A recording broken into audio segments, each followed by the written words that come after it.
Bum, bum, bum, bum, bum, bum, bum, bum, bum. Well, hello and welcome. My name is Ken Steffes, and today I am going to tell you everything you need to know to become a professional beach volleyball player. That's right.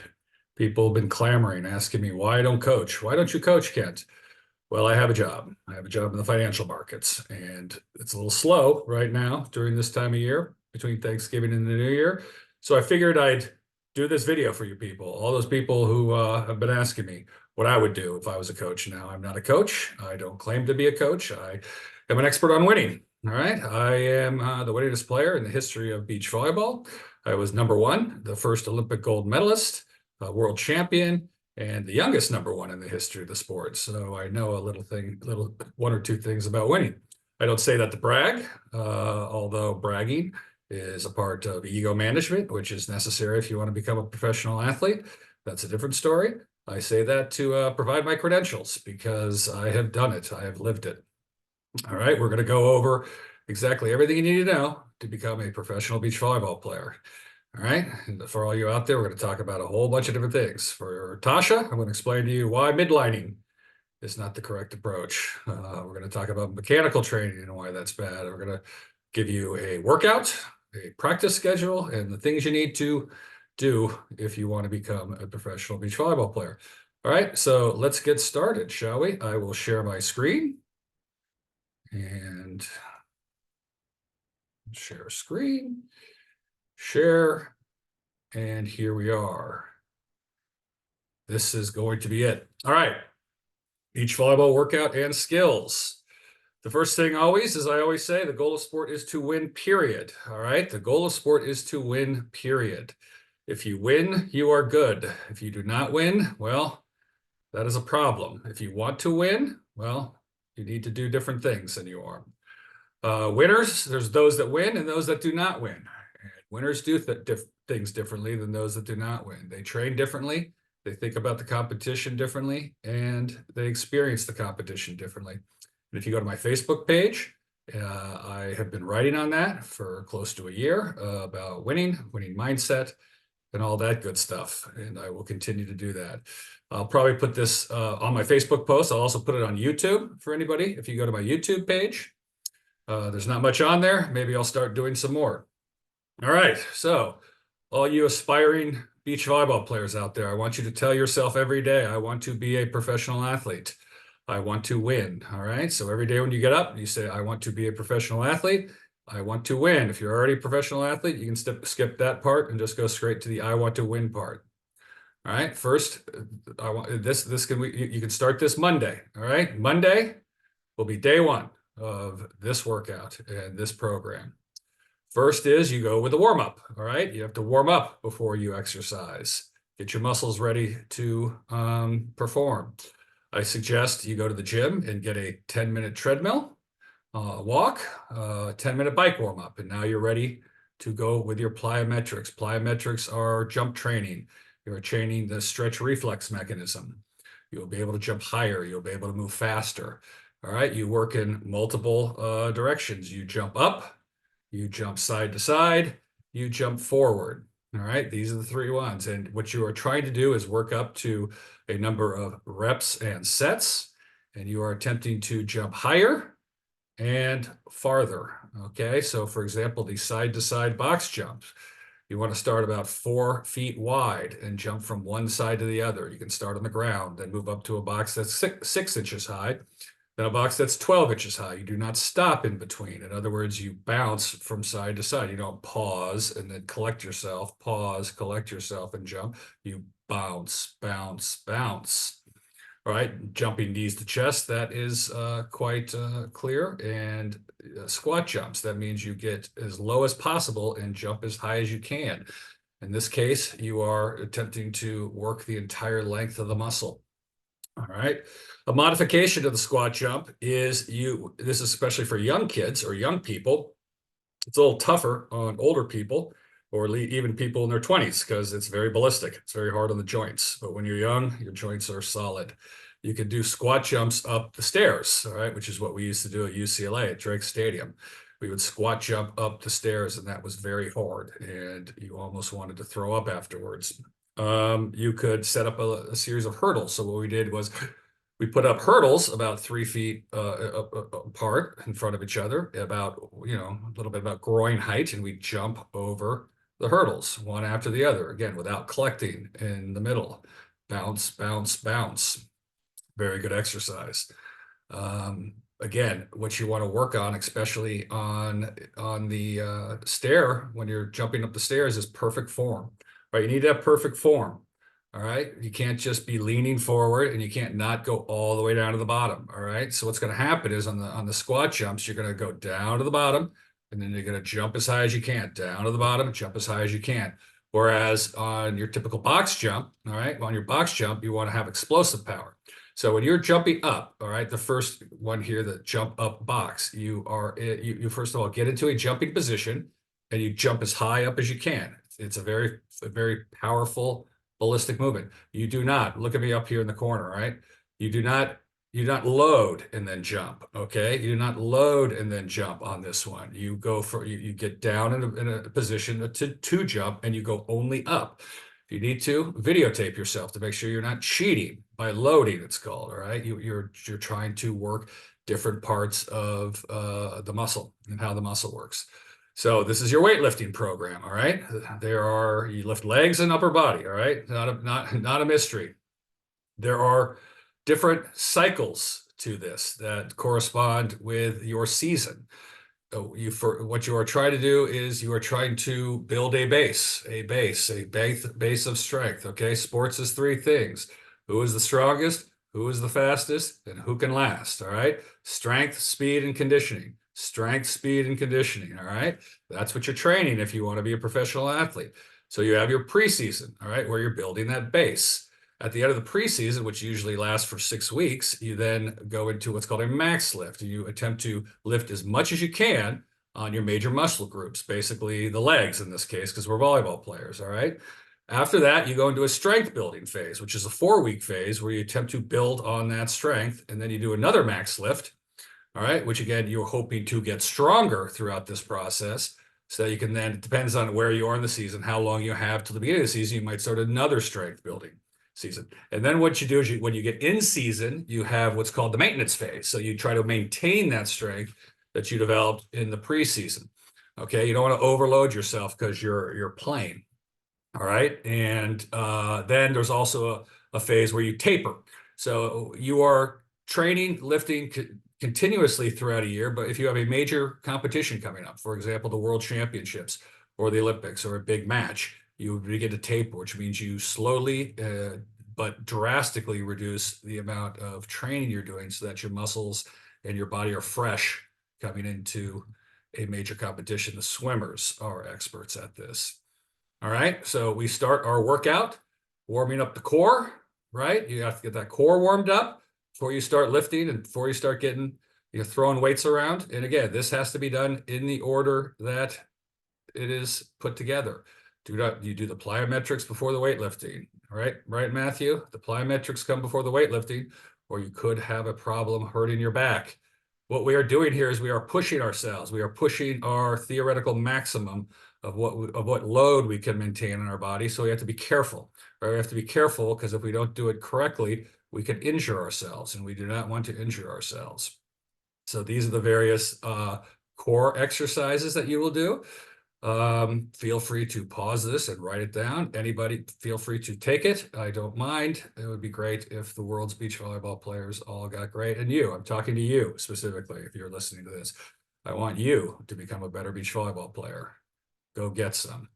All right, you have your leg extensions. All right, so first, the preseason, you do your deadlift and your good morning, which during the season or, the strength building leads to the hang clean, all right? Don't catch the hang clean, all right? Pull it up to about the chest high, chin high, and drop the weight. All right, we do not catch the clean because that'll hurt our shoulders. Again, when I said we are going to max, as I said, after the strength building phase and before the strength building phase, you do a max to find out how heavy a weight you could push. You really want to focus that in beach volleyball on your legs, okay? Now on your arms, all right, we need to have a strong upper body to be a beach volleyball player, but not so much that strong as you do a lower body. Right, the lower body has to be very strong because you move it in sand. The upper body just needs to be strong. So you want to do a modified max, okay? You do not bench press down to your chest, for example. You bench press to a 90 degrees, and you don't want to hammer it. You don't want to crush your upper body, unless, of course, you're Mark Paolui or Pono Ma'a or any of the other Samoans who pretty much just do bis and tris, back and chest, which is okay too. So if you guys want to be like those guys and really crush the upper body, you go right ahead. We're gonna do all the major muscle groups. Okay, there is your strength workout. All right, remember this, remember this. There's only so much you can get out of a strength training program. All right, you are not power lifters. But if you're a power lifter, you're going to try to get that last 3-4% at the very end. You guys are beach volleyball players. Being strong enough is strong enough. All right, you just want to get to a max that works for you. All right, and then work to maintain that max. Next, we get into our conditioning. All right, so we have speed, strength, and conditioning. And this will be done at the track. Here is your track workout up at the top. All right, you have a strength building stage, an in-season stage, and a tapering stage. All right, again, it depends on your schedule. All right, what you are doing here is you are training the various power systems. Okay, a body has different power systems, and each of the power systems need to be trained correctly. If you don't train the various power systems correctly, what your body does, it'll shy away from engaging in an athletic contest in that area, and you won't even know it. Your body's not going to tell you, oh, the reason you didn't get that ball was because you hadn't accurately, trained power system number 2. Therefore, I didn't want to allow you to push yourself, and I didn't allow you to get that ball. All right. The key to this is, if you want to think about power systems, think about how if you were to walk, you could probably walk for 20 miles comfortably. If you were to jog, you could probably jog, I don't know, 10K. Depends on the person. If you were to stride, you could probably stride a mile, 2 miles, right? And if you were to go for an all-out sprint, how long could you last in an all-out sprint? Okay, perhaps 100 to 400 yards, depending on the individual. Those are the different power systems, and you need to train them. So you're going to be walking around in sand, all right, throughout a day. You're standing in sand. That could become tiring if you didn't train that power system. There's the intermediate power systems where you might be moving through the sand to set the ball, all right? You're not really at full speed. You're not going very fast, but that is a different power system that you have to train. Then there's the one where, you are on the approach or the jump where you're using explosive movements, all right? At that one, you are going full out. You have your A skip, your B skip, and your A hop. If you don't know what those are, please consult a track coach. They will let you know. But it starts off with the strides. Now, the stride is about a 70%, okay? What you're doing is you're learning to get your feet to turn over, all right? You're getting that at a 75% rate. You're trying to get as fast as you can without going into a higher zone rate with your heart and your breathing, all right? You don't want to be breathing heavily after you stride. The concept here is to go fast, you have to go slow, all right? To slow to go fast is the way it works, all right? You have to do it correctly. And then again, you build on that. Basketball players know how to do this very well. As they run up and down the court, they are striding, which means they are using less energy than you would think they are, because they're conserving energy for those times when they have to, make very, very drastic, fast moves. Road bikers do that as well. The key there is you want to get on a bike and you want to set a pace in which you can ride all day, basically. Okay, so you're not going into oxygen debt. You're not generating lactic acid in the muscles. It's what we're talking about here. All right, then you get into your sprints. And again, the 60 meter, 40 meter, 20 meter, 10 meter. The key to these sprints is that there's different phases of sprints. The first is the drive phase. All right, I want you to start with your feet together on the line. All right, you're not going to load, you're not going to preload, you're not going to lean, because that's not what happens in a volleyball game, right? In a volleyball game, you're sitting there, and all of a sudden you have to move in a direction. You're not even quite sure what. You can't really anticipate it so much. All right, so put your feet together. Someone says go, boom, you start moving. All right, you can videotape yourself to make sure you're doing it correctly. The drive phase is important, that first half step. All right, people who get off the line fast, people who get going fast initially do much better. All right, again, don't cheat at that start. All right, Another modification you could do on these sprints, if you wanted to, is a thing we used to do when we were younger. You lie on the ground, okay? You lie on the ground, either on your back or on your stomach. All right, you can have your head facing the direction you're running. You can have the feet facing the direction you are running. And someone says, go, you pop up as fast as you can and you run 10 yards. All right. It is a great exercise. Do it all 4 directions. Start off with your hands by your side, relaxed.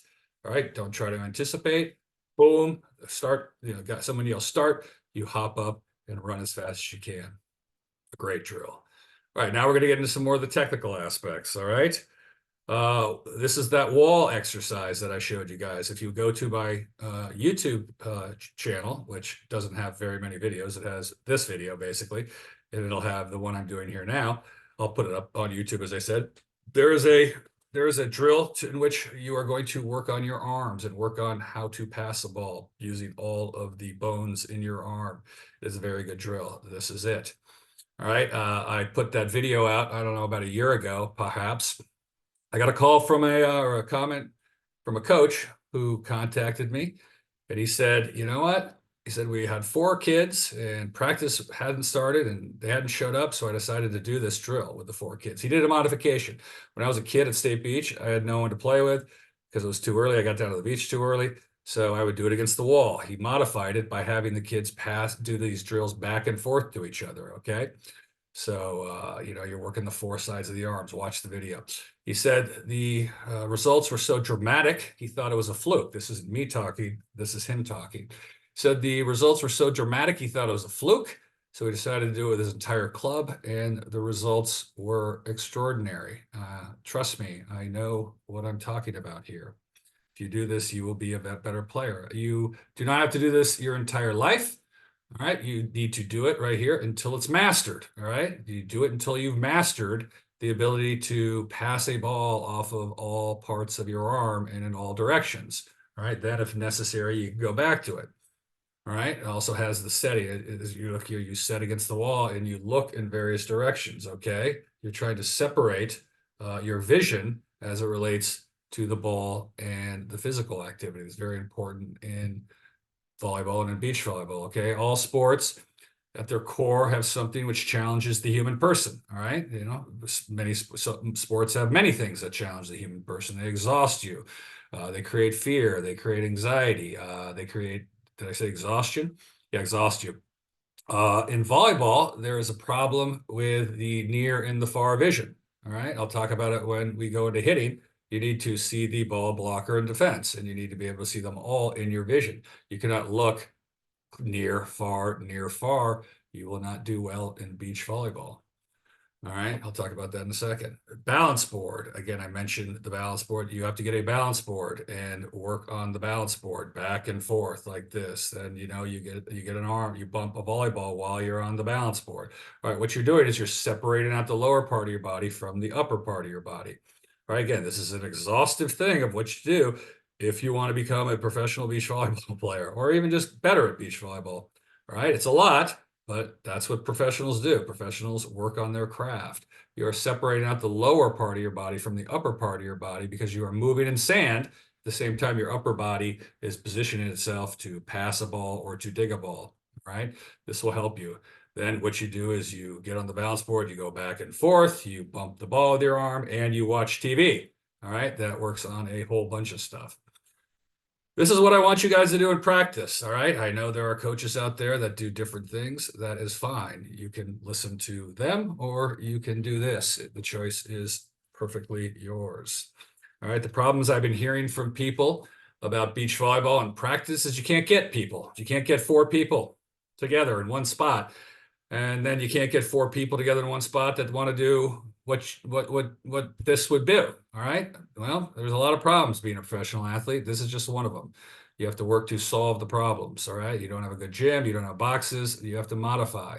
The point is, if it was easy, everyone would be doing it. Second of all, what else do I have here? Yeah. So when I was a kid, we just went down to State Beach. There was 13 courts. They were full every day during the summer, Sunday through Saturday, including weekdays. You can get as many games as you want, as many times as you want. As a matter of fact, I believe I've said this before and I read about it. Karch and I, right, the great Karch Karai, we invented the beach volleyball practice. That's right. Yours truly, with Mr. Karai, invented the beach volleyball practice. Before us, all anybody did was scrimmage. They would go down to the beach and play pickup games. We decided that that was not efficient, so we created a beach volleyball practice and met early in the day before anybody would show up. We would invite 2 other people to join us to practice with. You might want to do the same thing. All right. The first thing, all right. And second of all, like what this is you're attempting to get competitive sets. Okay. The problem with beach volleyball is there's an over reliance on mechanical training, all right, versus rhythmic power. And there's too much drills that go on. All right. Everyone's trying to drill. All right. The problem with mechanical training and with these drills is they are not game real. Right? If you're not working on what is going to occur in a competitive environment, you are really not working on anything. Sure, if you have some gross mechanical deficiency, something needs to be modified in that, and some work needs to be done in it. But we are assuming here that you are already a competent professional. This is not necessarily training of youth athletes. That would be a little bit different, but not so much different. All right. Mechanical training is a problem. For example, the midlining that I told you about. Remember, Tasha? They want you to midline. That is not correct. Okay, that is not the way volleyball works. It's all right. Well, all right. Let me go through the practice first, and then I'll discuss a little bit more. So, what you want to do is you want to your 4 people get down to the beach. And one guy serves 30 times in a row, or one girl serves 30 times in a row. Then you switch the other team. One person serves 30 times in a row. Then the second person on team 1 serves 30 times in a row. And the second person on team 2 serves 30 times in a row. What you are trying to do is you're trying to score at about a 2-to-1 clip, which means in your 30 serves, you want to get 10 points. Okay, you want to get 10 points out of 30 serves, which means you have to go for it.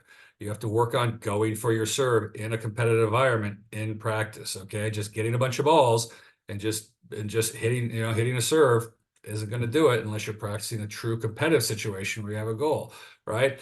If you have only 6 or 7 points in your 30 serves and it's getting towards the end, you're going to feel a little bit of pressure. Yes. All right. You might have only 5 serves left and you have to get 4 points. You must go for it. Yeah, no risk, no reward. You are going to have to you're going to have to serve it harder or tougher. You're going to have to make plays. It simulates a game where you might have to take a little bit more risk. All right, that is what you are training. On the serve receive side, you want to only give up 6 points out of 30. So you want to side out at a 4-to-1 ratio. If you do that, if in a 30 serve, all right, environment, your team serves 30, the other team serves 30. If you score 10 points and only give up 6, you will win beach volleyball tournaments. You will win beach volleyball games. That is how it works. This also gives you, this is a perfect way to give you perfect feedback, okay? This will give you feedback on whether or not you are good, all right? If you cannot get 24 side outs out of 30, if you cannot score 10 on your serve out of 30, you need to work harder and get better. All right. If you find yourself doing this consistently, you need to get better practice partners to practice against. All right. And it's a never ending situation. Continue to get better practice partners, continue working on these ratios. All right. You get feedback on how well you are doing. As a matter of fact, in one final, there was one final when we were down. I think we were down 13-7 or maybe 12 days or something like that. Karch and I sided out 36 straight times. All right, we sided out 36 times without giving up a point. When we were down 12-8 in the quarterfinals of the Olympic Games to St. John Smith and Carl Hinkle, we also drew on this drill. We drew on this drill to run off a string of consecutive side outs to not give up any other points. I understand that the rules have changed. I understand that the scoring has changed, but the fact remains, to win, you must move your score away from your opponents, and you can only do that on the serve side. All right, the second game you're going to play is called Little Point, Big Point. All right, one team serves, all right, and then the other team serves. If you get both point, you get what's called a master point, all right? One team serves, the other team serves. If you get them both, you get a master point. If not, it's a wash. All right, if they get both points, they get a master point. Then this team, the second person serves, and then this team receives, all right? So serve, serve, serve, serve, all right? Each game starts over with a set of, one team serve, one team serves, all right? The point of this drill is, again, you might find yourself where you have to get a particular side out, or you're sort of training your brain to focus on individual points. I know there are people out there that say you should give 100% effort, you should focus 100% of the time. That is not the way the human body works. That is not the way the human mind works. You cannot put out 100% effort. Oh, I expect 120%. Good luck. You will not be winning beach volleyball tournaments or be a professional athlete. It goes up and down. You actually want to peak at certain points and at certain points of the game. All right. Not that you don't want to. Again, it's just not the way the human brain works. This is a particular drill to train that. So if you have scored a point on your serve and you are waiting for them to serve, you know that if you get that side out, you get a master point. It's just that little bit, literally just that little bit of switch and focus in your brain is what will build you into a champion. Just that. All right. This is not complicated secret stuff. All right. I mentioned in the last video, one of the problems with volleyball is its repetitive nature. Okay. It is a repetitive sport. Pass, set, hit, pass, set, hit. It doesn't change very often. That leads to like boredom, or, a lot of athletes talk about how they want to bounce the ball, or they want to, stuff block a guy, or they want to do some crazy hit, or they jump around and do funny things because they are boring themselves. You must fight that. All right. You must be consistent. It is a never-ending, nonstop, repetitive sport. Okay, basketball is a little more dynamic. Football is a little more dynamic, although not necessarily maybe for the lineman. Soccer is a little bit more dynamic. All right, the javelin throw is not. You run and throw a stick.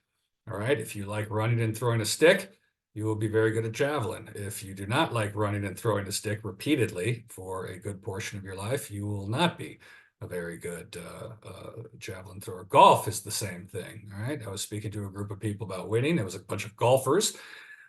The guy mentioned how his job was a little dull. I said, well, if you want to become a good golfer, you better go out there and putt for 2 hours a day for about 10 years.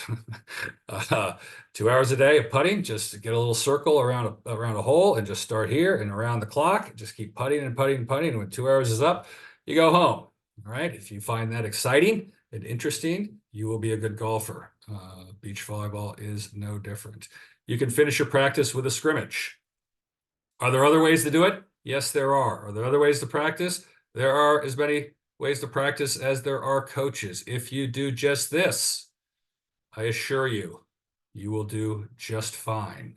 Because again, each one of these has within it what's called, in sports, what you're doing is you are engaging the reflection learning, all right, mechanism in your body, all right? As you reflect on what's going on, your body will learn what to do, okay? That's why the ball against the wall with your arms that I talked about, all right? You can instantly see whether you're capable of doing a movement 10 times. You don't have to be told to invert your elbow or your thumb. Your body will naturally, on its own, when you give it feedback, all right, visual feedback on what you're doing, it's called proprioception, basically. Your body will begin to learn how to do it correctly. That is, if you are training correctly, right? We get into some extra after this, all right? So we've gone through the warm-up, the jump training, the lifting, the strength building, the conditioning work, and a practice, okay? There you guys have it. You're all good to go. But we need to work on more because, again, we will be pushing ourselves to the point where our body could potentially break down. So we have to make sure we do other things. One of the worst this is called Jobs for shoulder stability. All right, your shoulder, all right, your shoulder is unstable. All right, when you throw a baseball or you swing at a volleyball, the humerus head is riding around. You must work to strengthen the rotator cuff muscles. Where are my rotator cuff muscles? All right, these are your rotator cuff muscles, right? the supraspinatus, the subscapularis, the biceps tendon is here, and there's a fourth one. All right, what happens is that humerus, the head of the humerus is in the shoulder joint, and as you are swinging at a volleyball, if you do not train these muscles, they can tear and become unstable, in which case the head of the humerus will start banging around in there. All right, and then you'll have to get shoulder surgery, which sucks. Trust me, I know. I had to have shoulder surgery. You see that acromion there? This acromion, there's a piece of bone there. When they did, I had a torn labrum. So I had where the biceps tendon enters into the top of the humerus, I had torn the cartilage.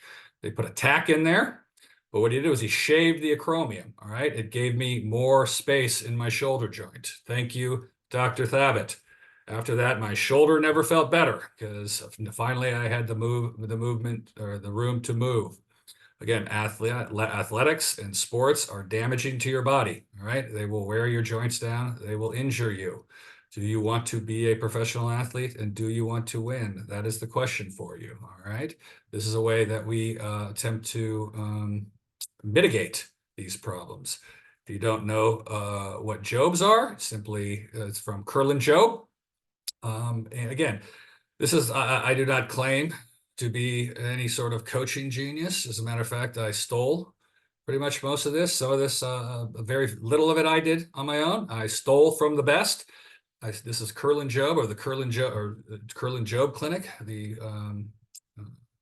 sports doctors that are in Los Angeles. He created this for baseball players so that they do not blow out their arms. All right, the best thing that you can feel free to steal from me, go online, set Jobs for shoulder stability. They will show you a series of exercises that you can perform to maintain shoulder stability. Okay, you are to be working out every day of the week. All right, maybe take Sundays off if you want, but this is part of your training. You are a professional athlete or want to be a professional athlete. You will need to dedicate significant amount of time. This is not difficult. So this is not like plyometric training or like max lifting squat. Okay, these are basically tiny exercises on your arm to strengthen those rotator cuff muscles so that the humerus head can maintain its position in the joint as you swing. Right, you need other joint stability, such as the knees, the backs, and the ankles. Okay, you are going to begin to get knee pain, back pain, and ankle pain. One thing to remember is where the pain isn't necessarily where the problem is, okay? Where the pain comes out is just where the pain comes out, all right? The problem, so if you have back pain, it could be in your calf, it could be in your knee, it could be in your back, it could be in your hip. Okay, so one part of your body becomes unstable. All right, one part of your body becomes unstable, and you compensate for it from another part of your body, and that will cause that part of the body to fail. All right, not necessarily the part that's wrong. There's something called functional alignment training. All right, that occurs now. You take a look at yourself, or you have a professional take a look at yourself, and they test you to see which parts of your body might be weaker than the others. Is your right quad weaker than your left quad? Is the ratio of your hamstring strength to your quad strength up to snuff? Those people are available and you should seek them out. Where is the knee? What could happen with the knee? Where's my knee? All right. You need to work sometime the vastus medialis. All right. This is a leg muscle. What happens is that the rectus femoris, this big giant one in the middle, you guys are jumping athletes, right? We are jumping athletes. So this rectus femoris gets overdeveloped and your patella gets off track. So you do not track correctly the patella in the patella tendon in the joint. So it begins to rub and you get tendonitis and you might get chondromalacia. If that is the case, you need to work on the vastus medialis. It's this one right here. The one, this is the interior of the leg is where the vastus medialis is. You need to do specific exercises to strengthen the vastus medialis so your patella tracks correctly. All right, here's the iliotibial band. That will begin to get very, very taut. If you are a beach volleyball player and a jumper, you need to have somebody work on that to loosen that up. All right, to keep this joint. This knee is your moneymaker. All right, if you do not take care of the knee, then you will not be able to take care of the back. All right, and your back will begin to start having a problem. The iliotibial band goes from the ilium to the tibia. All right, here's your soleus, all right, or sartorius. This is your sartorius muscle. It starts at the top, the outside of your hip, and then it crosses over into the inside of your knee. This is what picks up your knee, right? It picks up your knee so that you can then run or move in an efficient manner. If you remember from the running, your A skip, your B skip, and your A hop specifically trains this sartorius muscle. It is a very weak muscle. It is not very strong, as you can tell, and it's very long and twisty. All right, you are going to work on that dynamically, not necessarily for power, which is why we work on that one in the track portion of our workout. Here's another one. Same kind of thing. See how big that rectus femoris is compared to it? It just comes right down. And if there's any problem with that thing and you get off track, right? If the vastus medialis isn't strong enough, if your iliotibial band is pulling, you will have a problem. All right, back to our beach volleyball player. There are 3 keys to beach volleyball. All right, there are 3 keys to beach volleyball. You must see the ball, the blocker, and the defender. All right, you must see the ball, the blocker, and the defender. You do not look back and forth. You don't look to the ball. You don't look at the blocker or the defender. You must see them all in one vision. All right, are you doing this? All right, this is this feedback mechanism I'm talking about. I'm asking you a question. Every time you hit, can you see them all? If you cannot, start training to do that now, Monday. All right, this starts Monday. On Monday, when you go out to play beach volleyball, I want you to be able to see the ball, the blocker, and the defensive player. All right, you might have to sacrifice a little height. So if you look at any beach volleyball, even professionals, all right, even the best of the best, they're looking straight up. If you're looking straight up at the ball, they might be coming under the ball, right? They have a bad approach, right? You might have to modify that. Or a lot of times in the beach volleyball player's mind, they think they have to jump as high as possible, okay? Jump as high as possible in order to get the ball down. That is not the case. You need to be able to see the blocker. So you might sacrifice some height in order to get better vision, all right? You will sacrifice some height to get better vision, all right? And again, you will then, you want to be jumping into the ball, all right? You want to be jumping into the ball, all right? What I call is a chain, all right? You ask yourself, are you doing something correctly? Then we ask, why not? If you are not seeing the ball, the blocker, and the defensive player, what is going on? Is the ball not in front of you? Again, the part of the wall drill where you're sitting against the wall and you're looking at another direction, or you are bouncing the ball and watching TV, like on the balance beam, is a way to, all right, imagine you're watching TV and bouncing the ball. You do not need to have the ball in your total vision, right? It does not have to be in your active vision. You don't have to be looking at the ball. You just have to generally know where it is, all right? You will then be swinging at the ball, right? So here, I could look at you and I could hit my hand here. I do not have to be looking at where the hand and the ball is, okay? I can be looking here. I can see where the ball is here. All right, enough. And every once in a while, you swing and you miss, okay? Because you put too much attention on your defensive team, the team, and that's what you want to do. You want to be looking at where the blocker is setting up. You want to be looking at where the defensive player is up. And occasionally, it's better occasionally that you lose track of the ball and swing and miss, which is really embarrassing because everyone laughs and they show highlights of it, versus if you're constantly looking at the ball and not, you're the defensive team. All right, you see these guys getting blocked and you wonder, why are you getting blocked? All right, that was a question I would ask if I was a coach. I'd be like, you just hit the ball and you got blocked. Why did you get blocked? The goal of volleyball is not to get blocked, okay? The goal of volleyball is to hit it where they're not. It is to put the ball in the court where the players are not blocking and where the defensive player is not standing. All right, how can you hit the ball where they are not if you cannot see where they are? All right, it is a very simple game. It's a very simple game. We'll work back from that to the approach. You need to be broad jump. You need to be jumping into the ball, not straight up. That is a problem in sand.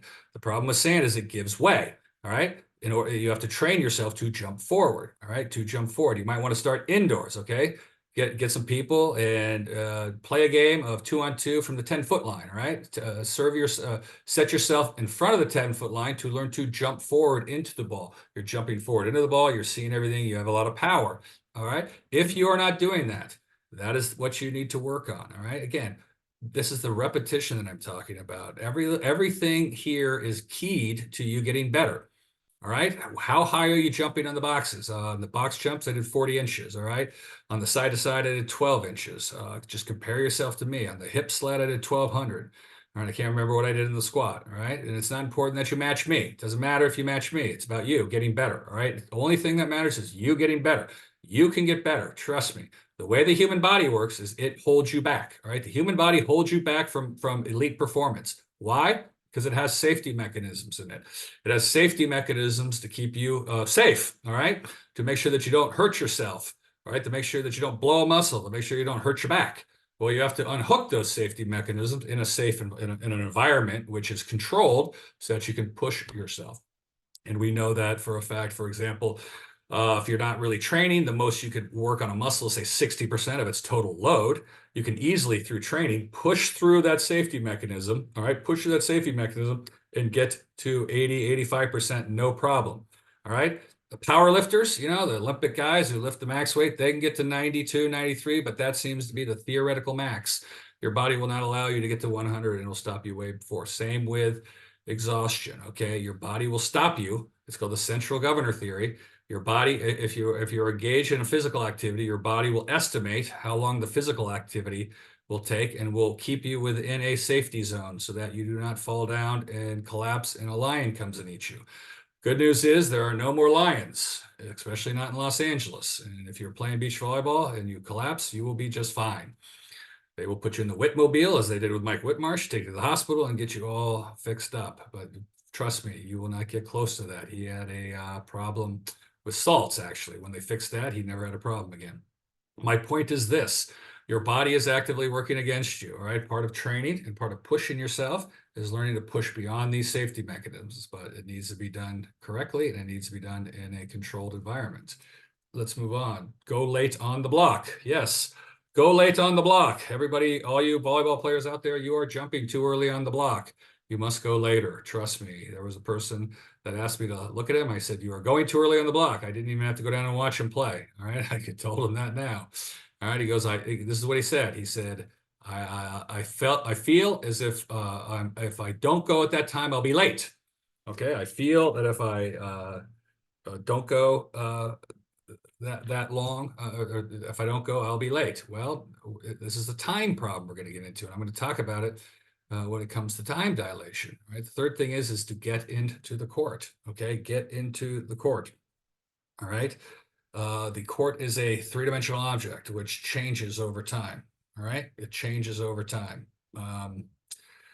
based on where the other team is. You have to be in the right position in the court. Then we'll talk about the philosophy or the strategy you should have. Anyway, so we have our practice. We have our keys to volleyball. So what is going on? Why do all those coaches always want you to do drills and things like that? That is because volleyball is a technical sport. All right. It's very difficult to do.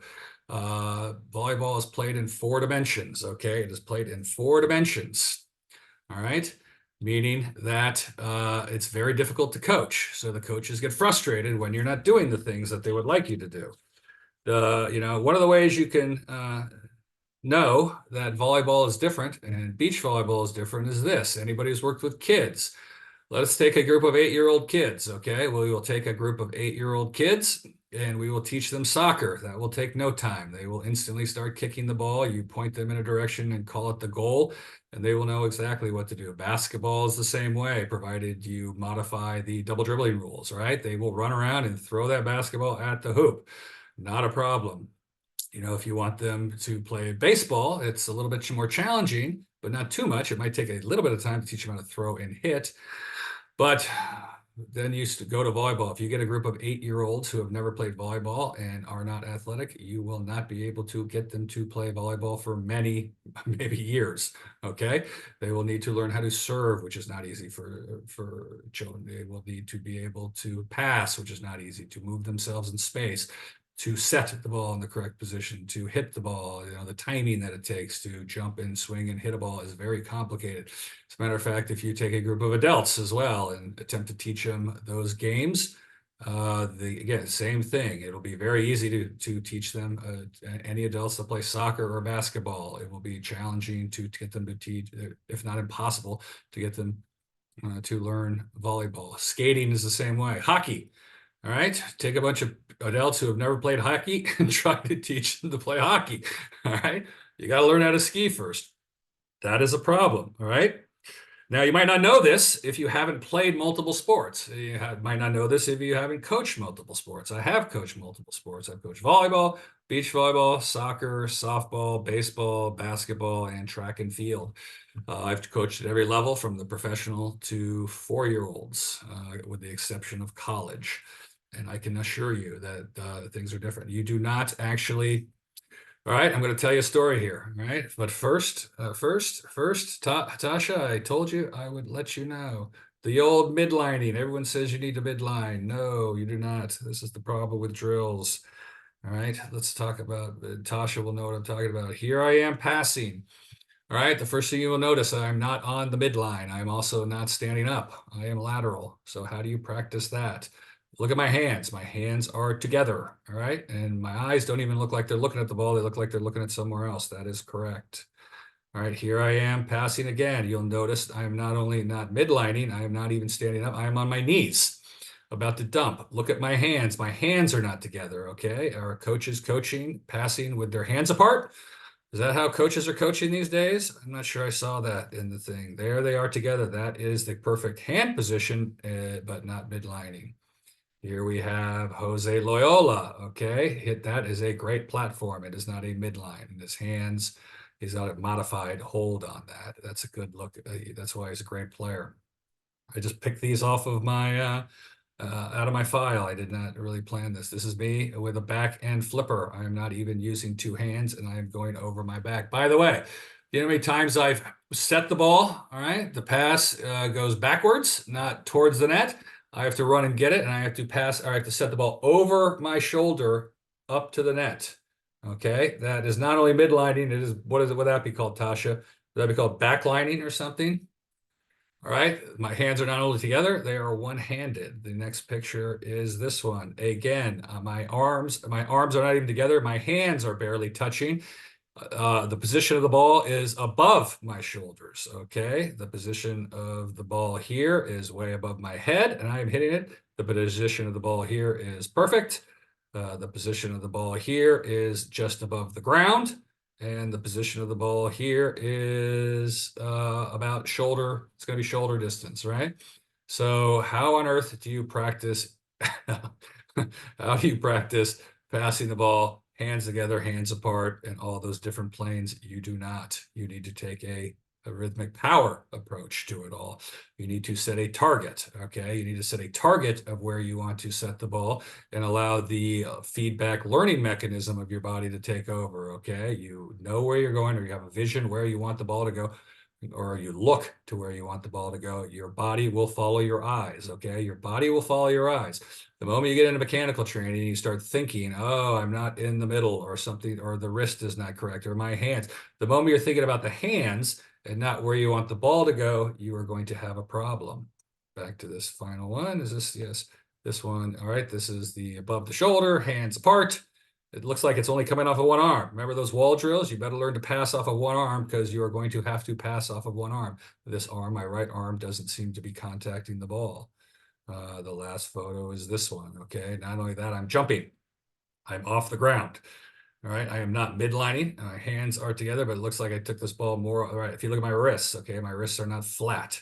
All right, this is not a flat platform. Let me show you Jose. Jose has a perfectly flat platform. That is, yes, but you know, he must have been something. Maybe it was a free ball, right, Jose? All right, my point is it is a little bit more complicated than people make it out to be. And you have to adjust the training modalities to make sure that you are getting better, not just doing great, irrelevant mechanical operations. All right. Before we move on, I want to talk a little bit about sort of when we were talking about how the protection mechanisms in your body, the central governor theory, the things that hold you back.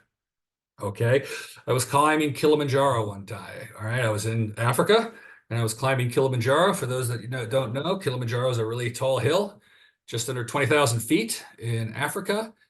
And it's distinct because it's the highest point on Earth that you can just walk. It is a long hike. It takes 6 days. Okay, the final day is a 2-mile hike to the summit, which takes 8 hours. So it takes 8 hours to walk the final 2 miles. And it takes that long because it is low oxygen. And you take a couple steps and rest. You take a couple steps and rest. Now, normally it takes me about 40 minutes to walk 2 miles, 40 minutes to walk 2 miles. And this one, it took 8 hours. So I was with the group and we had a guide and we were about halfway up the mountain and I was getting oxygen deprivation. And the guide told me whenever I got tired or anybody got tired, just to say "Poli poli," and we will stop and rest. Not a problem. So I was about to call out for the guy, his name, and I could not remember his name. So I couldn't remember his name, even though I've been with him for 6 days. And so I thought to myself, okay, what's my name? And I could not remember what my name was. All right. So I had to focus. So I stopped and tried to focus on what my name was. That's how tough my brain was. Now, what was also going on was I've never been as miserable in my life. I felt sick. I felt like throwing up. I felt like going home. I felt like I want to get out of there. This is a stupid thing to do. I can't believe I'm doing this. Why don't I just go back down to the base camp and have fun? But I told myself I am not a quitter. I told myself, again, when people go up on Kilimanjaro, about 40% of them don't make it to the top. So they come down in a significant, not an insignificant number of them get altitude sickness and people die. All right. So people die attempting to walk up Kilimanjaro. I said to myself, I do not care if I die. I am going to climb to the top of this mountain or I will die. All right. Now, that is probably the dumbest thing any human being has ever said. Why would you die walking up a mountain? But that's how beach volleyball gold medalists are made, I guess. That's not my point. My point is the moment I said that, the moment I released all that, the moment I let go of that protection, and I said, it doesn't matter if I die, my body instantly released. It was like a veil came off of my brain. All right. And I felt perfectly fine. I mean, it was still oxygen deprived. It was still hard. It was still difficult, but the nausea was gone. Not the fear, but I was like really feeling awful. I was feeling terrible. I had negative thoughts. All right. And to get down off the mountain, this is stupid. All that gone, right? All that gone. My point is that, your brain is made up of different parts. Okay, your brain is made up of different parts. I'll talk about it in the future. There's our parts of you that are fighting other parts of you. There was a part of my brain which was trying to get me to stop. All right. And the moment I told that part of my brain, I don't care anymore, let it go. It stopped sending the signals that try to get me to stop. All right. I was able to push beyond it.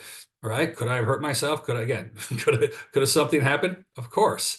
All right. My point in this is to show you that it was not the physical external environment that was creating this. It was creating this inside of me. There's another example I used.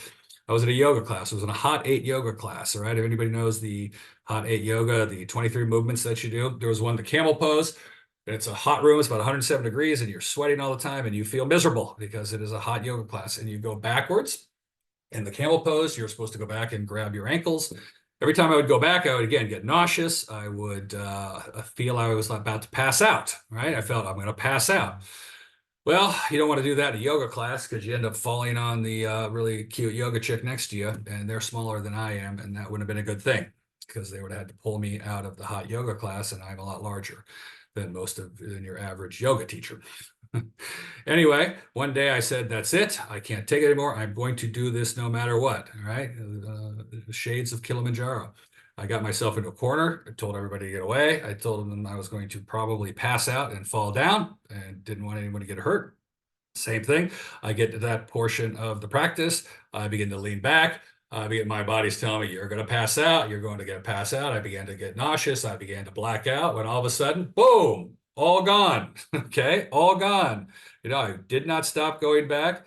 It all went away. I felt great. It felt freed. It felt awesome.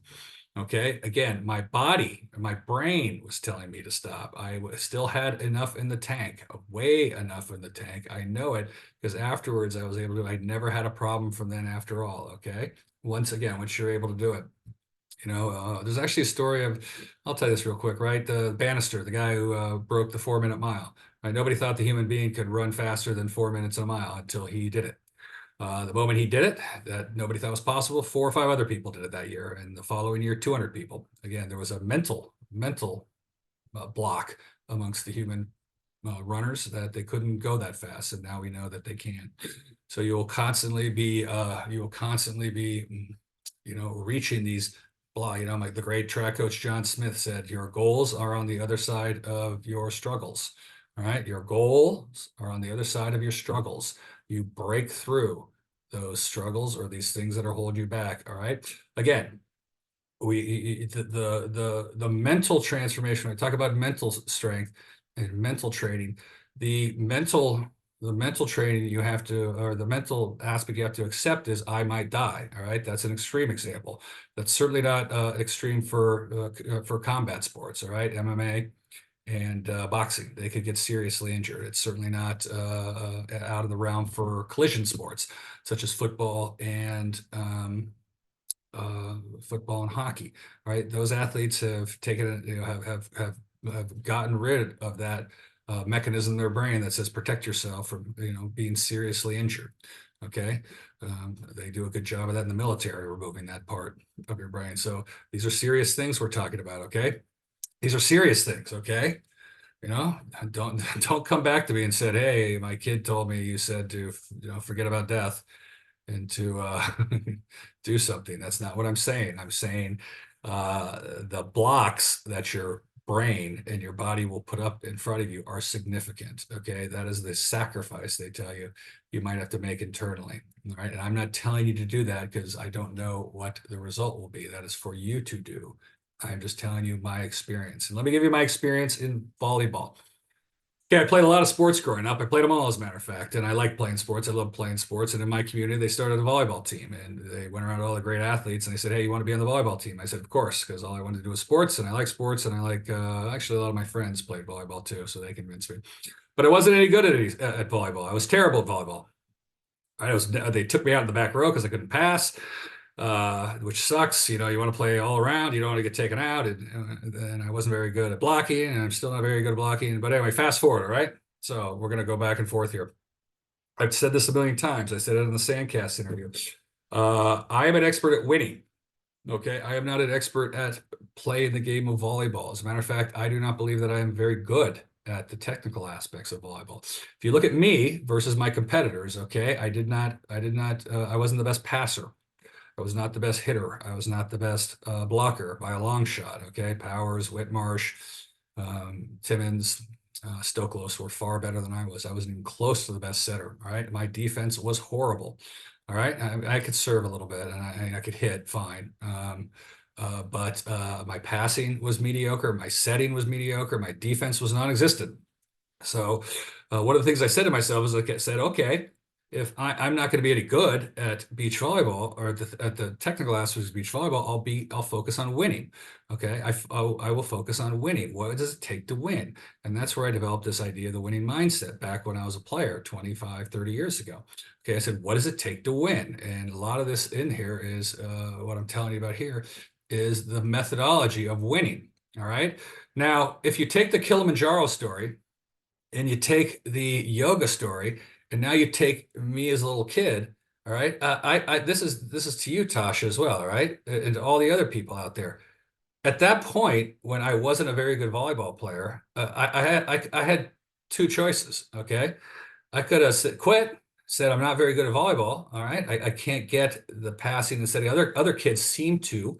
They were better than me, and that's developmental when you're good. I could have just said, forget it, I quit. I'm not good at any of these things. Another thing that somebody would say, and this is wrong, practice. You need to practice harder to get better. You need to practice on your passing and practice on your setting and practice on your defense. Well, what I did was I rejected that. That's my point. The same way I rejected what my mind was telling me in Kilimanjaro, the same way I rejected what my mind was telling me in the yoga class. I rejected that way of doing it. I said, fine.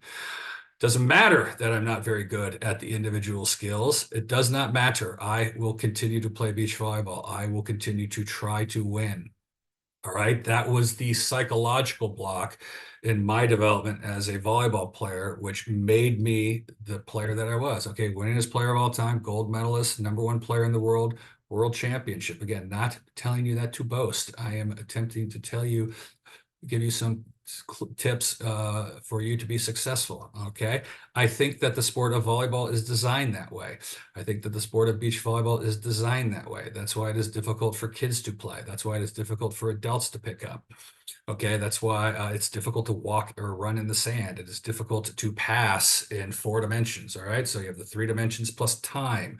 All right, you have a time element that doesn't exist in most other sports. Okay, most other sports are 2 and 3 dimensional.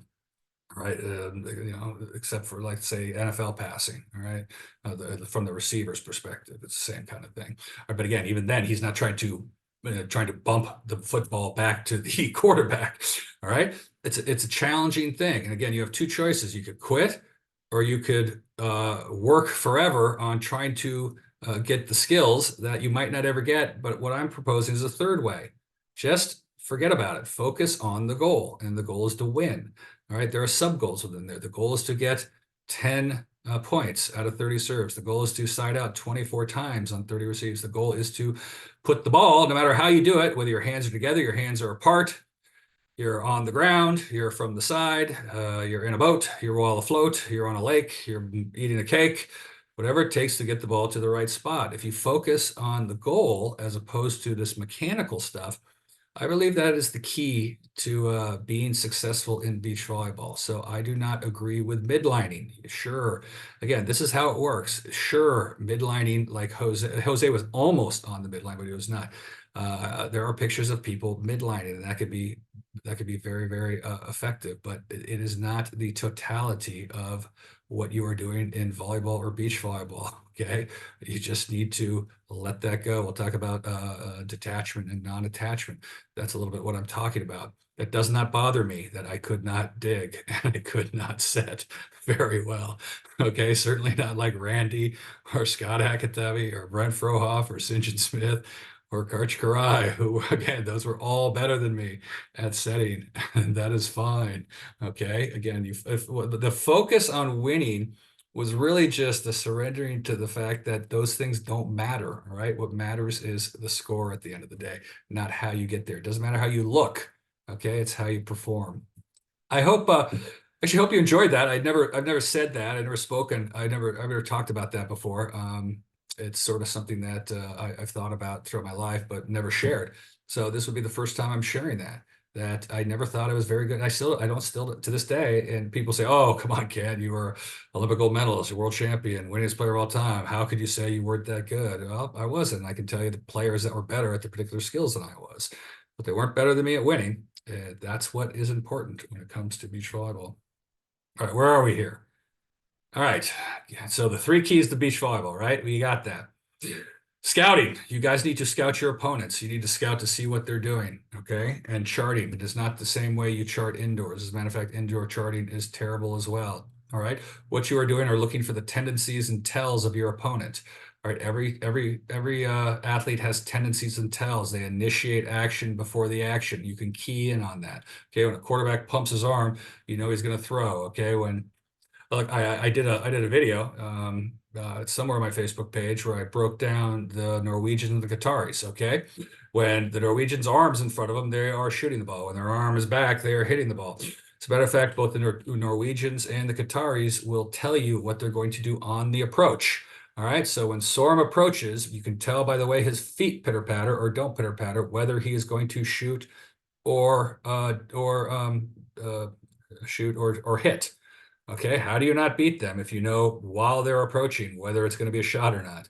Okay, it's clear to me. And I'll tell you why sometimes you can't. The Qataris are the same way. What you are looking for is when they make a mistake. Again, you're looking for tells and tendencies, okay, what they like to do in certain circumstances. So Karch always liked to hit cross court in transition from the left side. St. John always shot line when he pitter-pattered his feet. You know, some guys would stand over here and jump this way or stand over here. They're always jumping on the block away. All right, you know what they're going to do before you know they're going to do it.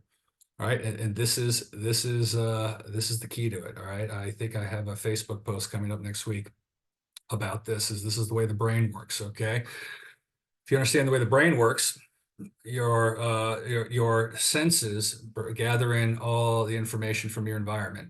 Same as in sports, it is captured by the unconscious. Right, you cannot process it all consciously because it is too much. It would overwhelm you. So the unconscious brain takes what is important and shoves it up into the conscious brain. This is a very quick way of doing it. It's far more complicated than that. I get that, but that's not the point. The point is this: there is a half second to a second delay between the processing of the external environment and when your cognitive or your conscious mind notices. What your brain does is it tricks you into thinking it's real time. All right, what you are seeing, feeling, and experiencing happened a half second to a second ago.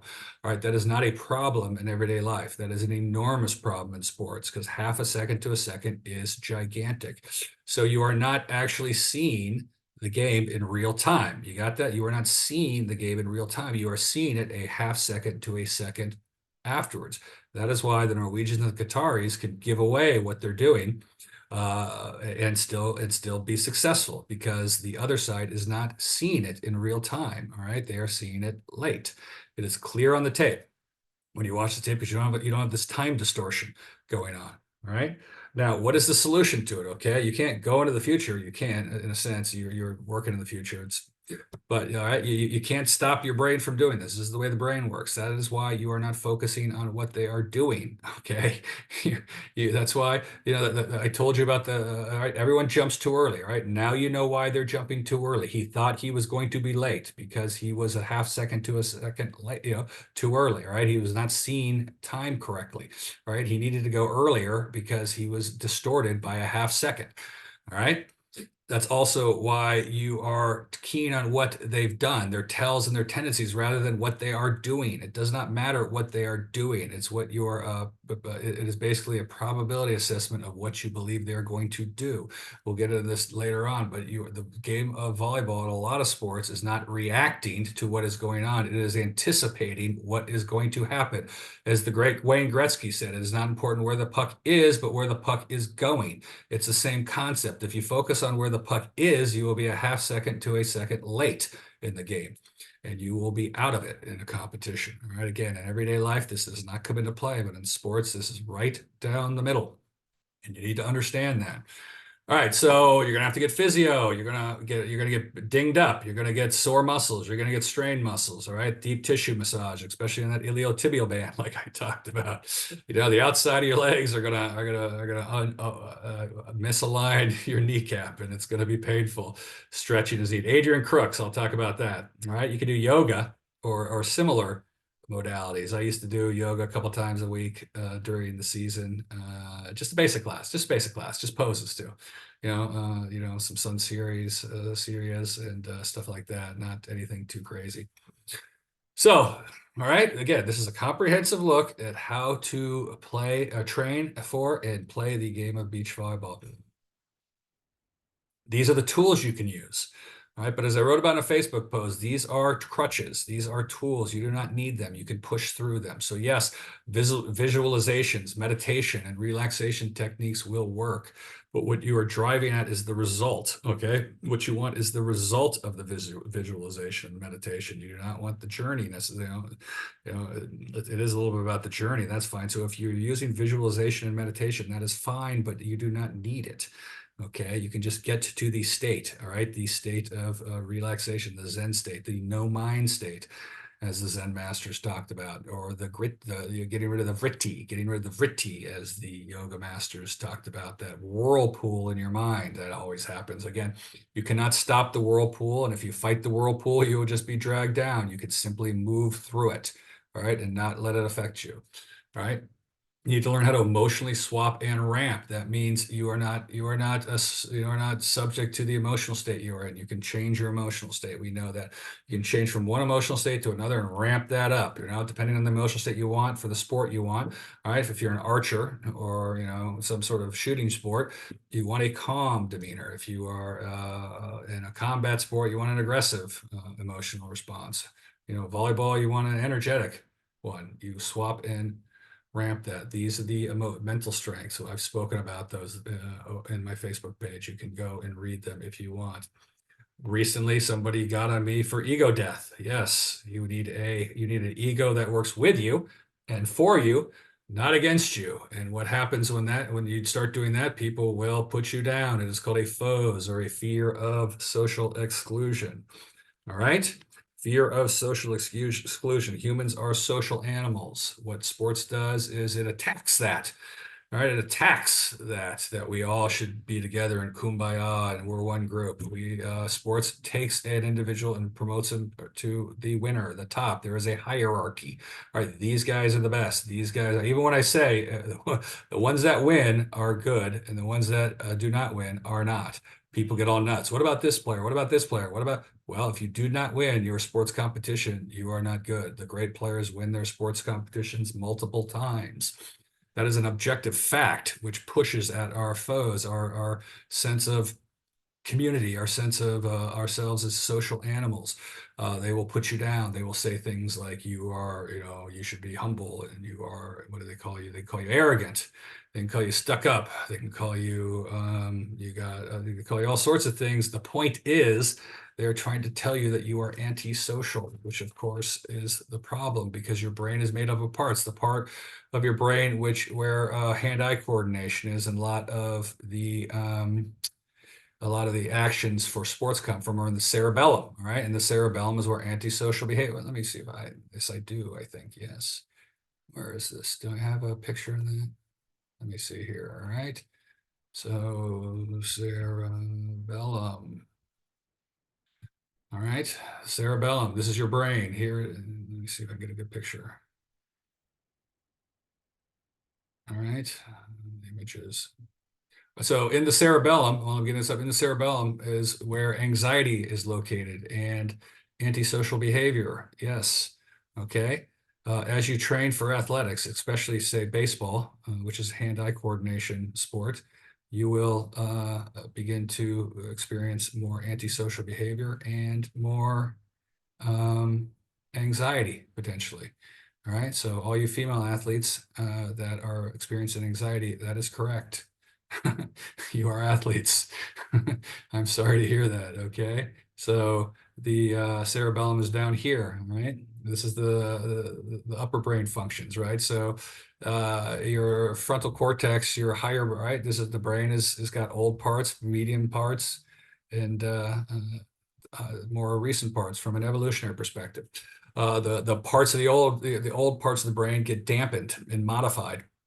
All right, so that you be social, so that you don't do antisocial things, so that you don't react. And we'll talk about that when we talk about time dilation, okay? Your brain is made up of parts, all right? The thalamus, all right? The thalamus regulates pain, right? When people have a problem with their thalamus, if you even touch them, they experience high levels of pain. Your body is sensing things all the time, pain, and some of them let it through and some we don't. All right, this is a perfect example. This isn't even a good one. This is like, let me see, is this one better? Frontal lobe, all right? Thalamus, hippocampus, amygdala. Right? There's the different parts of the brain, right? All these parts sometimes are working together and sometimes they're working apart. So if somebody tells you that, again, right? So our higher brain functions, because we're humans are social animals, as they're all primates. Sports sort of, that again, sports is meant to challenge you in many ways. This is how they challenge you. Again, I wrote a Facebook post that they proved there is better. You have to be aware, all right? You have to be aware at all times of what's going on. You have to be aware of how you're playing. One of the things that I noticed when I was playing, like when I said those that went experience the game differently, for me it was time, all right? It was time, like now I'll talk about time dilation later, but when the game was fast, I knew I was losing, and when the game was slow, I knew I was winning. Like when the game was like being on a boat, with the sun out and a lazy river just floating down the river, I knew I was going to win. But when things were hectic and it was fast, like I was up in the World Championships in 1991 to St. John Randy Stokely, playing great, feeling great. Game was slow. Next thing you know, like the game was over so fast. It was like, what happened? Like I just gave up 2 games, like bam, like that. Like so, I knew. Later on, I knew that if the game was speeding up, if I was experiencing the game as fast, I had to do something about that and stop that. Well, those are the kind of awareness. Again, ready? Here's the awareness. All right, ready? This is what I ask athletes. I don't coach, but I work with some athletes, some elite athletes, and I ask them, why aren't you winning? All right. If you don't know, why don't you know? If you know, why aren't you doing something about it? All right. Why aren't you winning? All right. Why aren't you winning? And what do you need to do to win? Do you not know, or do you know? That is a very important question. It is a hard question to ask. It shocks us. Like, what are you talking about?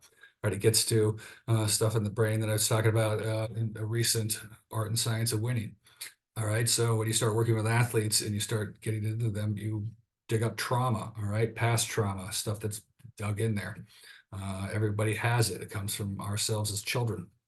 And again, sports challenges you to face some of that trauma sometimes. And if you get through the trauma, then you usually have belief systems that are very powerful in people, belief systems that you have to either eliminate or modify. All right, you have to modify some of these belief systems. Like, okay, the goal of sport is to win. Period. All right. Whenever I say that, it gets everybody all excited. That is a truth. All right.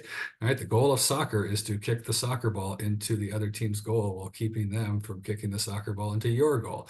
That is an objective fact. All right. Oh, but Ken, most people won't become professional athletes. About health and safety and fitness and fun and whatever. Okay. Those are belief systems. All right. Do you believe that? That's fine. If you want to be a Olympic gold medalist or elite athlete or a professional soccer player, you better think differently. Okay. You better think about getting that ball into the goal.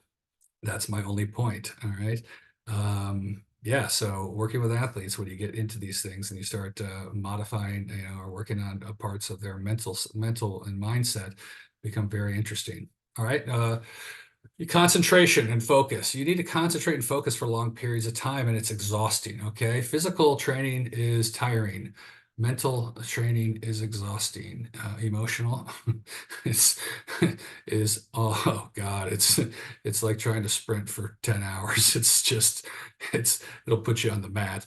Okay. You have to learn to focus, concentrate, focus, but you do it with anything else. Okay. All right. So you start jumping, right? If you can only jump 6 inches, you jump 6 inches. Then you move to 12, then 4, then you move all the way up. You start small and you build. You're building every time you train, every year. All right. Same with the mental training. If you can only concentrate and focus for so long, you try to work on concentrating and focusing for longer periods of times. Just know the game. All right, you must know the core of the game. You must know how the game operates. As I said, it's about hitting where the ball isn't. Okay, it is not about jumping the highest or looking up. And we'll talk about a little bit more in the basic skills, like make plays you should make. All right, I'll talk about that now. All right, you need to make the plays you should make because that's volleyball. All right, in other sports, if you make a spectacular play, that will lead to success, but not in volleyball, not in beach volleyball necessarily. Okay, if you pop a guy in football and get the fumble and go down for a pick six or get a touchdown, you will affect the game because of your play, your positive play. All right, you might make a great dig, and that could lead to a point. But again, digs are rare. That's why you always want to make the sport exciting, because the sport's not exciting. Let's make the sport exciting. We'll have more rallies. That'll make everything more exciting. It will not. The reason why rallies are exciting because they're rare. All right, like home runs. Home runs are not. If home runs happened every at bat, they wouldn't be that exciting. Same thing if there were rallies on every play, it wouldn't be that exciting. But the point is, you need to make the plays you should make, especially when the other team makes a mistake. So you're waiting for the team to make a mistake, all right? You're waiting for the team to make a mistake and exploit that, all right? You're not trying to go around making great plays.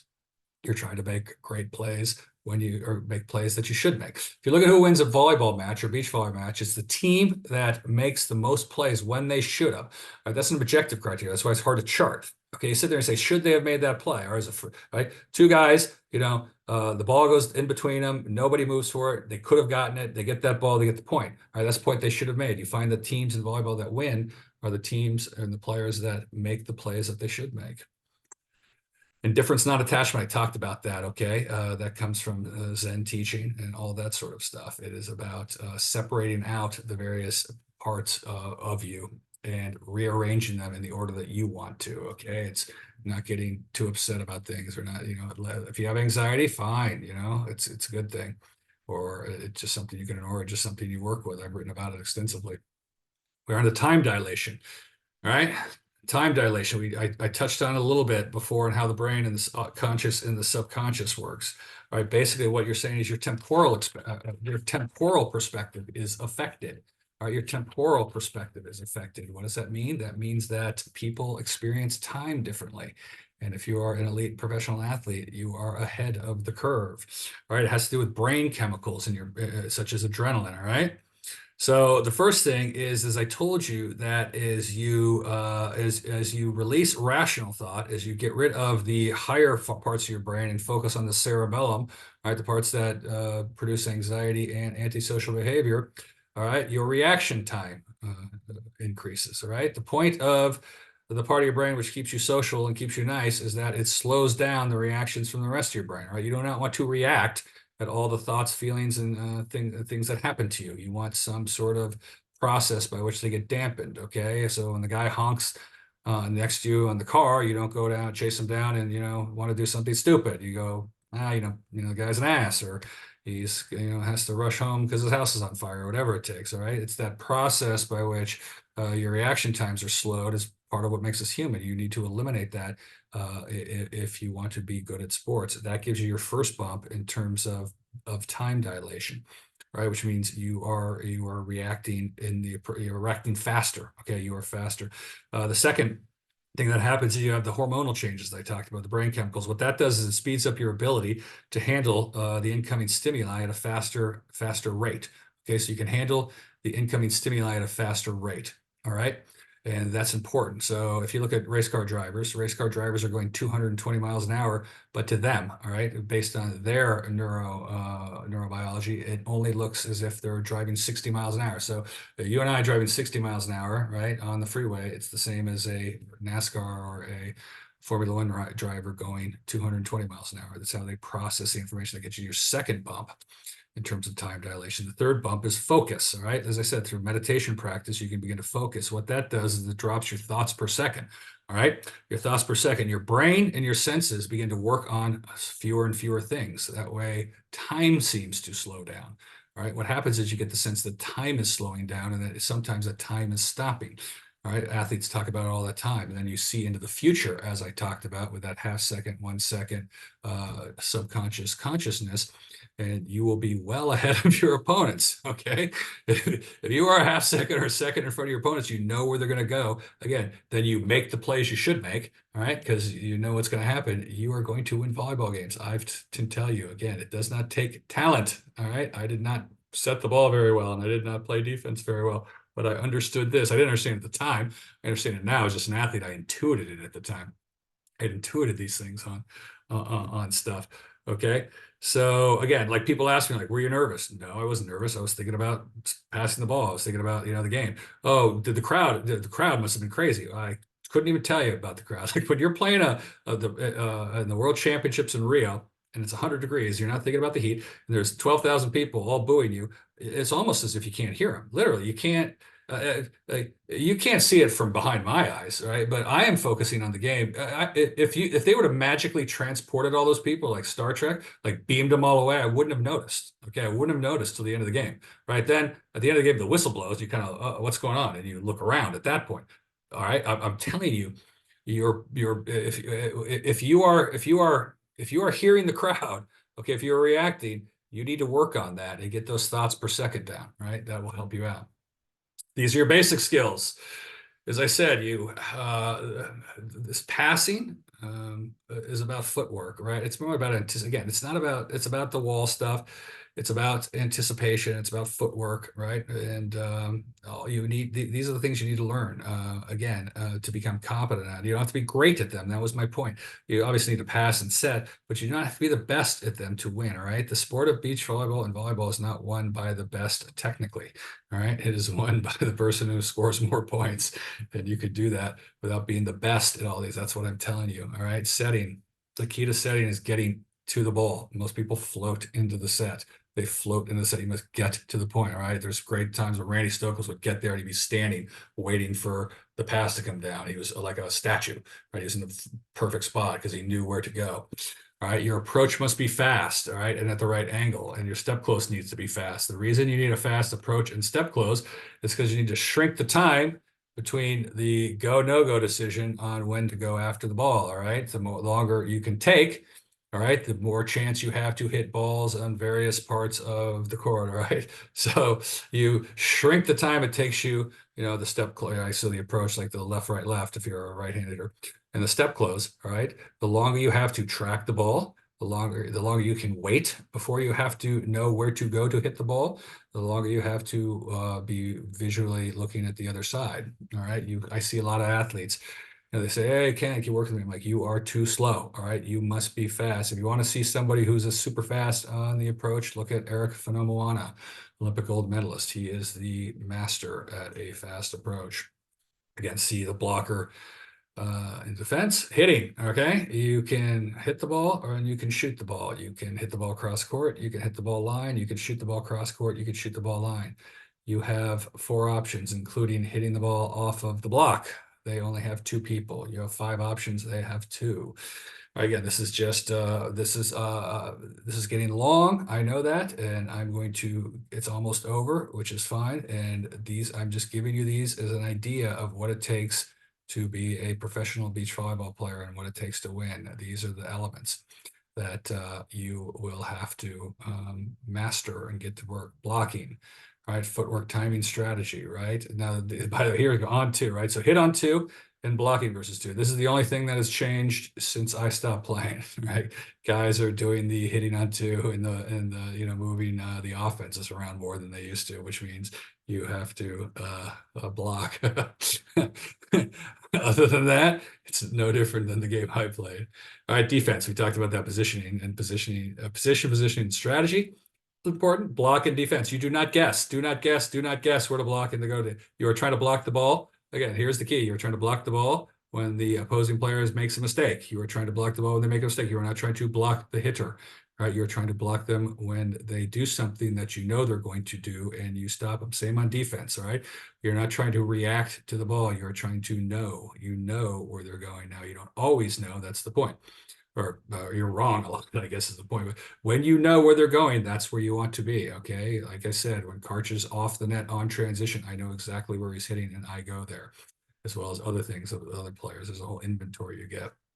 And you can know them during the game. You need to know. You see a guy running to the line as the ball gets hit cross court. That is incorrect, right? That is incorrect. All right, you do not run one way as the ball goes another way. That means you guessed, all right? You did not know. And if you don't know, well, hopefully, hope they make a mistake. All right. When you serve, you must go for your serve. Okay. None of these lollipop serves. Right. The serve must be hard. You must try to generate points. The dumbest thing to ever come out of volleyball when they changed the rules to rally scoring was, oh, this will be important because if you miss a serve, it's a point against you. It is not. There's no difference between serving out and rally scoring and serving out in side out scoring. It is not a point. If you don't understand that, you do not understand the game of volleyball. Okay, again, your score, you need to move your score away from the other team. It does not matter if you serve out. What matters is would you have gotten a point? Okay, there's no difference between serving out and not getting the point, or the other team, siding out. There's no difference between serving out and the other team siding out. I'm so hard to hate to tell you. Okay, the point is whether you can deliver a hard enough serve to get them in trouble, because you're trying to get them in trouble, right? So that they make a mistake. All right, you need to learn to serve across all lengths and in all directions and in depth. So you need to learn the quick serve. You need to learn the high serve, all right? And you need to practice this, both in practice and in games. You need to practice serving hard in the game. Sometimes you're trying to serve to a spot. Other times you're just trying to serve hard, depends at what it's going. As I said before, you need to make the game plays you should make.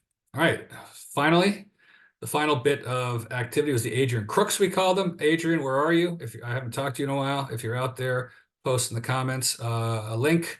I'll make sure everyone gets it. These are his exercises for a warm-up before a game. Again, this is complete. This is A to Z, soup to nuts, alpha to omega.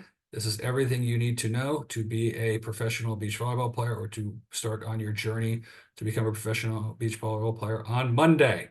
All right, this is what we would do. Adrian Crook was one of our coaches at the Olympics. He was also my coach of Karch for a long time, and I worked with him as well. And this is a movement. These are movement exercises to get, he'll explain a better movement in the joint, flexibility in the joint, and to warm up before a tournament or a game. All right, so you have it all there. Final thoughts are that you need to practice at the speed of sport. If you are not practicing at the speed of sport, you are not practicing. Okay, the sports move fast. They are at a different time. There's a different temporal time element that is going on in sport. If you're not practicing at that, and it's hard to practice at the speed of sport, but if you're not practicing the speed of sport, you are not practicing to get better, right? You will not be at the elite level. You will not be able to win. But it's very important. That's why sometimes the mechanical training, the drilling is not, does not do any good. Does not do any good because it is not at the speed of sport. It's also not at the right angle. Okay, so you see a lot of people doing drills around, defensive drills or drills where a guy is up on a chair. It's not the right angle, and it's not the right speed, and it's not the right timing. Okay, all those elements have to be in there. That practice I gave you is the best we have got at simulating game-like conditions, because you're trying to, there's goals you have to get internally, and you have to push yourself constantly. That's the best simulation you can have other than a game. Again, the second best after the one I gave you would just be to play pickup games. All right, the drills and the technical training is like, get rid of it. It's not, you won't have a problem, right? If you only did scrimmages against other guys, that would be the best, as long as you're trying hard and you're getting good competition. But the point of that practice is it breaks out the elements in a scrimmage. It's more efficient, right? It's a more efficient scrimmage is the bottom line.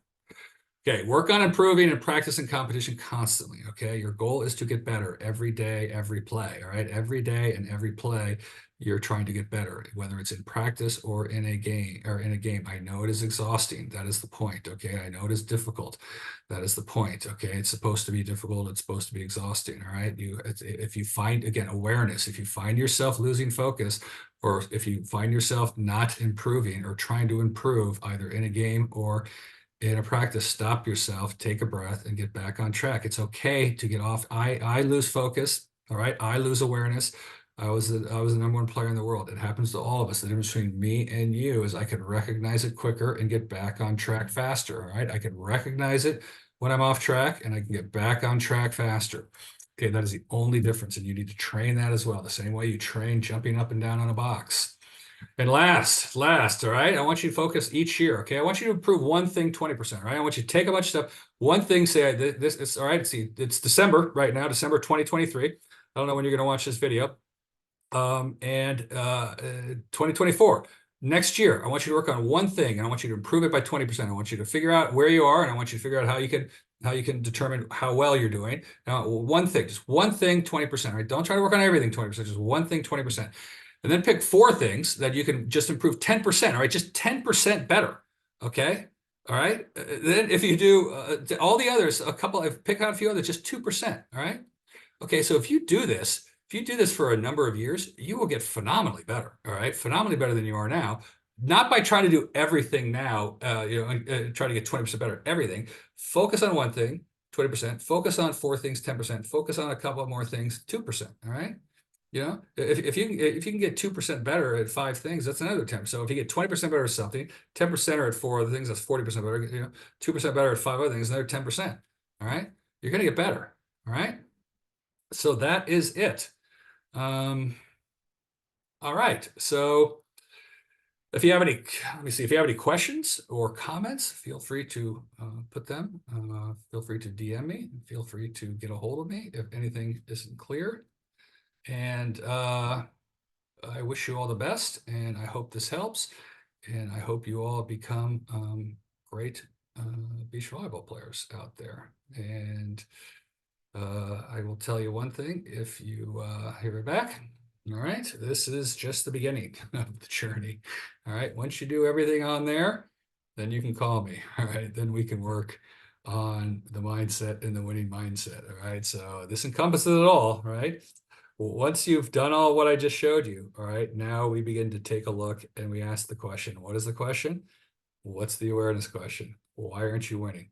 All right, do you know, and what do you need to work on? All right, you'll get to a point where you might need more experts, right? As you get up the ladder to elite performance, someone from externally, might need to take a look at you, and you get this. Don't be shy. Don't be afraid to be like, look, I'm not good at this, or this is happening, or this isn't working for me, and people can help you. Right, coaches that know what they're talking about. Physical coaches can work with functional alignment training, right? So if some of your muscle, if sides are off, or some of the ratios of strength, other parts of your body are off, they can help work with you to fine tune that. Same with mental training. Same with your practice. Okay, they can take a look at You take a look at, what you're doing on the, as I told you, the chain, all right? Every action, we know what to do. We know how to do it. What is difficult is getting an athlete that isn't doing it to do it correctly. Okay, that's the difficulty. Getting an athlete that isn't doing it either physically, mentally, or emotionally, getting them to change and shift. And it's not that difficult. Difficult for the athlete. Okay, it's not difficult for us because we know what's going on. But when you're out there and you're competing and you're young and you're trying and you're working hard, it sometimes you need a little help, and that's not a problem. Go ask for it. Anyway, hope you've enjoyed it. Okay, I hope you like this. I hope it was helpful. Anyway, I will see you all later. Bye bye.